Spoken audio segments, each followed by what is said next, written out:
You've tuned into The Mountain Gardener with your host, Ken Lain. Gardening, it can be challenging, but with these simple insider tips, you'll reap huge rewards. Now, let's tune into today's Mountain Gardener with Ken and Lisa. And welcome to this week's edition of The Mountain Gardener. Your host, Ken Lain, here every week talking about the landscapes of northern Arizona, officially into autumn. Kind of nice. We're getting into, we can see October. It's right there. And so it's before us. This is one of the most important months of the year for gardening. And you wouldn't think that because, things are kind of overgrown. Flowers are just flopping over the containers. They're spilling over raised beds. The vegetable garden is just going, it's just tired. It's going, I can't produce anymore. The tomatoes are ginormous. The tomatillos are taking over. They're taller than you and I. The zucchinis are as big around as your hands across.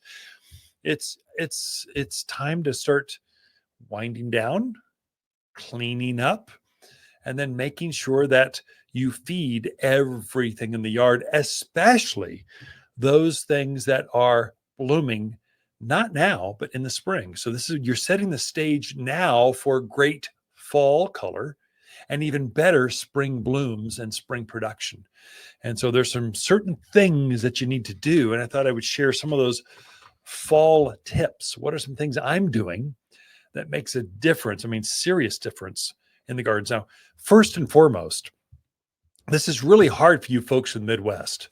You're going, oh, you've got 8 foot of topsoil. I mean, you've got 8 foot of nutritional substance, humic, and all these decades, centuries, millennia of soil enhancements, and you're gardening in that. You could throw this microphone out in the garden, it would start to grow.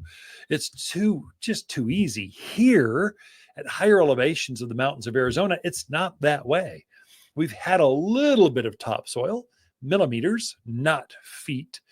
And what little was there, your contractor scraped off and gathered up and threw away, basically, to make room for your footers and your driveways and your fences and your patios. And it's just, some of you are gardening in dead soil, or there's no enrichment, there's no value, there's no nutrients there in your soil. You're going to need to replenish that more often here than you do in other parts of the country. This is serious stuff. I would say even more so than the desert. Our monsoonal pattern kind of picks up. We get all this rain. It just picks up what little bit of nutrients there, and it floats downstream and actually goes down to the deserts, down to the plateaus, down off of your property. You're going to need to replenish that more often here to have healthy plants, especially bigger trees, especially if you want rich, thick, full evergreens.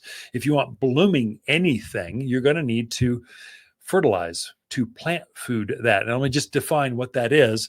So I call it plant food, but some of you old timers call it manure, poop in a bag. And I'm not talking about poop.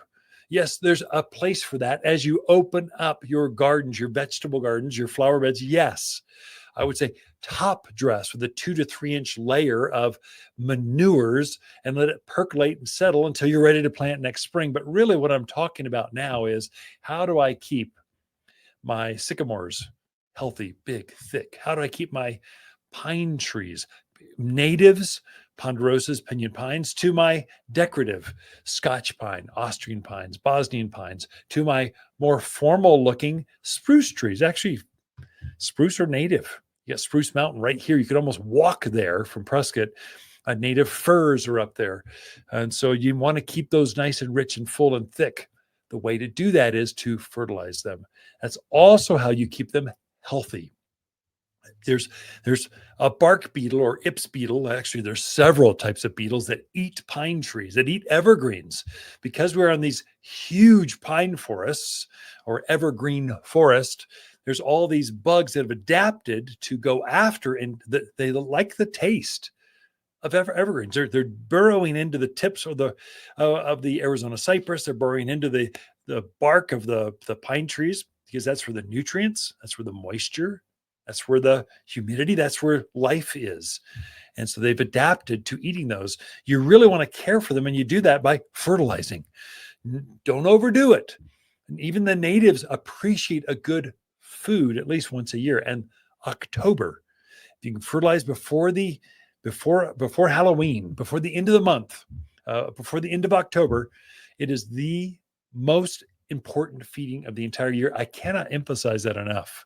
You really need to up your game when it comes to feeding your plants here. And can I just emphasize, for the love of gardening, do not use a 10-10-10 synthetic fertilizer. Stop using chemicals out in the yard. When you don't have a lot of topsoil, the plants will respond great to it, but you will vaporize your worms, mycorrhizal colonies, all the good stuff in the soil. They despise chemicals. They want an organic food.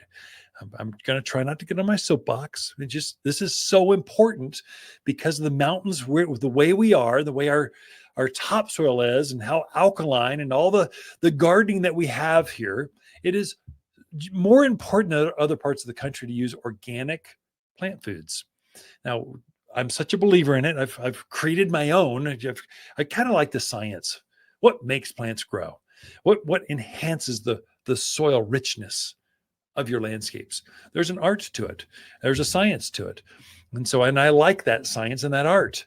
And so we've created an all-purpose plant food, a 744 all-purpose plant food. It's cottonseed meal and some bird guano and some sulfur iron, some things to it. And then we've got a completely organic, like it's just pelletized meals, like meat meal and feather meal and bone meal. It's pelletized for the vegetable and berry, grapes, fruit trees. We call it fruit and vegetable food. It's a 6447. So if you're eating plants, if you're harvesting plums, if you're having apples, you're bringing off your berries. I've got huge grape production this week. I don't know what to do with all the grapes. There's so many clusters. It's made for that kind of production. And then it's got 6%, 7446. Is that right? 6447. Sorry, 7% calcium. I get them all mixed up. Calcium is what brings out the flavor, the richness, the size of your edible plants, whether it's a tomato or an apple or a grape or a berry or pomegranate. It's made for that. And it's made for this elevation for us. It's pelletized. The science is all put together. Just spread it. Pray for rains and snows and irrigation is going to come over the next seasons, and your plants will be set for an eruption of blossoms next spring. So the plants are using food this time of year over the next few months. It's going to use that food to form next spring's flower buds and leaf buds. That's why it's so important. If you want lilacs, forsythias, flowering quince, if you want beautiful, whether it's a native Oregon grape or mahonia, you need to fertilize now for that spring growth, for that spring blossom. If not, the flowers will be small, emaciated, if it blooms at all. And so they should be striking. They'd be full. There's so many flowers you can't see the foliage. That's the way a spring shrub should be. Your spring blooming thing should be.